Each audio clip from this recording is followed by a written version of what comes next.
Congress won 1957 and 1962 elections under the leadership of Prime Minister Nehru. Now, let us discuss the foreign policies that were formulated by the then government. Prime Minister Jawaharlal Nehru, who was also the Foreign Minister of India, developed Free India's foreign policy in this context. Non-alignment was the highlight of this foreign policy. Children, when India became independent, it was period of Cold War, the period in which heated conflicts used to go on between the USA and USSR. To increase their power, both the countries were creating of military alliances. Our Prime Minister decided to remain neutral and adopt a policy of non-alignment, meaning not joining either of the two warring countries.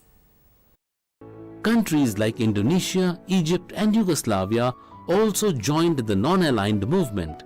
However, India did get involved in two major wars, one with Pakistan over Kashmir in 1948 and the other with China in 1962, in which we suffered heavy losses in terms of our men and money.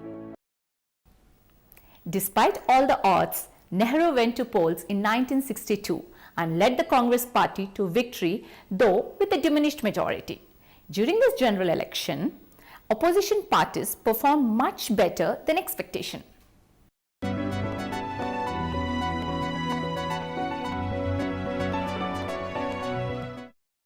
After the death of Nehru in 1964, the Congress handed over the responsibilities of Prime Ministership to Lal Bahadur Shastri. After assuming power, he had to face a number of challenges, one being the challenge of proving his worthiness as a Nehru successor. There were anti-Hindi agitations going on in the southern states led by DMK party. India was already weakened by wars and shortage of food. Such movements could have weakened the country further. Many leaders believed that the English language should leave India with the British rulers.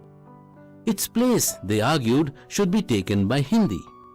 But those who did not speak Hindi, like the leaders of the South, conveyed a warning on behalf of the people of the South not to make it India's official language.